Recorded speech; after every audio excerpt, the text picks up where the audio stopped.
the secret to start an online business ብየመጥቻለሁ ዛሬ 5 ይሆኑ ኢዚ ቱሎችን እኔ የምጠቀማቸውን እነግራችሁና እናንተም ደግሞ ተጠቀሙበታላችሁ ብዬ አስባለሁኝ።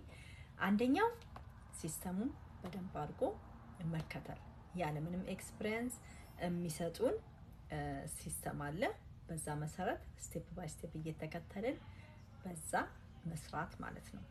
ሁለተኛው ደግሞ ስቴፕ ዲጂታል ቱሎችን አሁን በተለያየ አይነት ፕላትፎርሞች እየሰራን ያለነው ፌስቡክ ላይ ብትሉ ዩቲዩብ ላይ ብትሉ ሊንክድኢን አለ ቲክቶክ አለ ኢንስታግራም አለ ብዙ አይነት እንትኖች አሉ ፕላትፎርሞች አሉና በእነሱ አድቨርታይዝ ብናደርግ በአንዱ ብቻ ሳይሆን በሁሉም አድቨርታይዝ ብናደርግ መጠቀም እንችላለን ወይም ደግሞ ቢዝነሳችንን በቀላሉ ራን ማድረግ እንችላለን።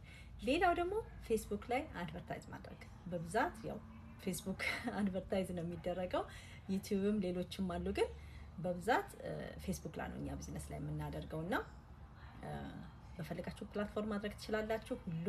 በሁሉም ፕላትፎርሞች ትሬኒንጉ ተዘጋጅቷል ግን ፌስቡክ ላይ አድቨርታይዝ ደግሞ ብናደርግ ሞር ተመራጭ ይሆናል ማለት ነው። ሌላ ደግሞ ፕሩቭን የሆነ ሲስተም አለ። በዛ መሰረት ትሬኒንጉን ስትራቴጂውን ተከትለን በደንብ አድርገን መስራት ማለት ነው። አንድ ነገር ስኬፕ ካደረገን ድጋሚ መመለስ አለብን እንጂ ወደፊት አይወስደንምና ስኬፕ ካደረገን ራሱ እንትኑ ኮርሱ ወይም ትሬኒንጉ አይከፍትልንም አላክ አይሆንምና እሱን እንዲሆንልን ከፈለግና መስራት እንፈልግ ከሆነ ትሬኒንጉን ስትራቴጂውን ተከትለን መስራት አለብን ማለት ነው። እንደ አራተኛ አምስተኛ ደግሞ ያስፈልገው ስቴክ ኮንሲስተንሲ ካልሆነን በየጊዜው አዶችን ራን ካላደረግን ፖስታችን ላይ ልክ እንደ ትራዲሽናል ቢዝነስ ማለት ነው ሱቃችን ኖሮና አሁን ሱቃችንን ካልከፈተን አንድ ቀን ከከፈተን አንድ ቀን ከዘጋን ምን ይሆናል? ካስተመር አይኖርም። እዚህም ላይ እንደዛ ነው። ሱቃችንን በየቀኑ መክፈት አለብን። በየቀኑ የሆነ ነገር ሾፕ ማድረግ አለብን። እንደ ቢዝነሱ ትሬኒንግ ከሆነ 3 መፖስት አለብን።